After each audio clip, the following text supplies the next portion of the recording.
तृणमूल में बगावत की आग अभी विधायकों तक ही थी, लेकिन अब सवाल उठ रहा है कि क्या यह चिंगारी ममता बनर्जी के परिवार तक भी पहुंच गई है। पश्चिम बंगाल की राजनीति में इस समय तृणमूल कांग्रेस के भीतर बढ़ते असंतोष को लेकर चर्चाएं चरम पर है। एक तरफ पार्टी के कई नेताओं और विधायकों की नाराज होने की खबरें सामने आ रही है, तो वहीं दूसरी तरफ अब ममता बनर्जी के भाई बाबुन बनर्जी के बयान ने राजनीतिक माहौल को और भी गर्म कर दिया है।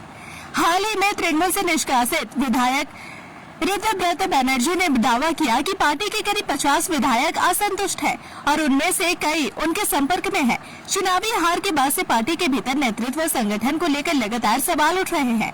कई नेता खुलकर अपनी नाराजगी जाहिर कर चुके हैं और पार्टी में टूट की अटकलें भी तेज हो गई है। इसी बीच ममता बनर्जी के भाई स्वपन बनर्जी उर्फ बाबुन ने भी अपनी ही पार्टी और उसके नेताओं पर गंभीर आरोप लगाए।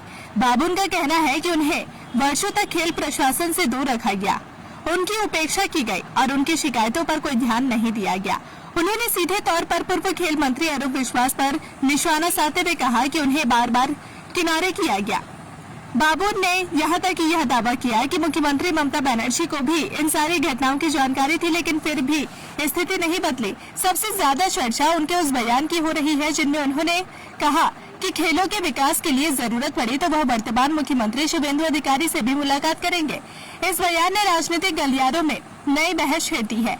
अब सवाल यह उठ रहा है कि जब तृणमूल के विधायक और नेता एक एक कर बगावती तेवर दिखा रहे हैं, तो क्या ममता बनर्जी के अपने परिवार में भी नाराजगी गहराती जा रही है? क्या बाबुन बनर्जी का यह बयान सिर्फ खेल प्रशासन तक सीमित है या फिर इसके पीछे कोई बड़ा राजनीतिक संकेत छिपा है? हालांकि बाबू ने अभी तक पार्टी छोड़ने की कोई घोषणा नहीं की है, लेकिन जिस तरह उन्होंने सार्वजनिक रूप से अपनी नाराजगी जाहिर की है, शुभेंदु अधिकारी से मिलने की बात कही है, उसने तृणमूल नेतृत्व की चिंता जरूर बढ़ाती है। राजनीतिक विश्लेषकों का मानना है कि चुनावी हार के बाद तृणमूल कांग्रेस जिस दौर से गुजर रही है, उसमें हर नया बयान पार्टी के लिए नई चुनौती बनता जा रहा है।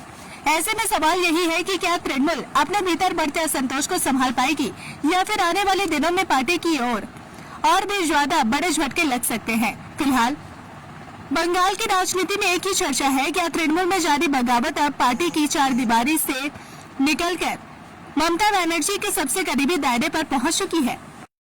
बेंगल ओलंपिके 24 साले আমার যে ইলেকশন হলো, দাঁড়িয়ে থেকে ক্রীড়ামন্ত্রী অরূপ বিশ্বাস আমাকে হারিয়ে দিলেন।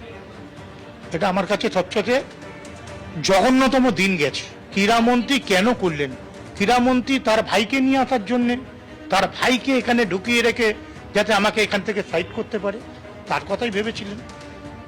তারপরে সুজিত বোস, সেই 24 সালেই আমি হকির প্রেসিডেন্ট ছিলাম। সেখানে হকির প্রেসিডেন্টের জায়গায় সুজিত বোস বলল, বাবুন তুই তো অনেকগুলো পদে আছিস, আমার একটা পদ দে, আমি তোকে 1-1.5 বছরের পরে ছেড়ে দেবো, আমি তোকে চেয়ারম্যান করে দিচ্ছি, তোকে এই করে দিচ্ছি। কিন্তু যে কথা দিয়ে কথা রাখতে পারিনি, সেখানেও আমাকে ওখান থেকে সরিয়ে দেওয়া হলো। এই বরং খেলার জন্য একটা জিনিস করেছে, ক্ষুদিরামে কিছু ঘর ছিল, মানে অ্যাথলেটিক্সের ঘর, টেবিল টেনিসের ঘর, তাদের ঘরগুলো ভেঙে দিয়ে বলেছিল ঘর দেবে, কিছুই করেনি। ক্ষুদিরামকে সাজিয়ে প্লেয়ারদের জন্য বেঙ্গল অলিম্পিকের কিছু কাজ করবে বলেছিল, সেটাও করে দেয়নি। ইভেন এই যে এত বছর ধরে আমরা বেঙ্গল অলিম্পিকে এইটুকু ঘর নিয়ে বসে আছি, অলিম্পিক ভবন করবে বলেছিল, সেটাও করে দেয়নি। আমার মনে হয় এই সরকার করে দেবে।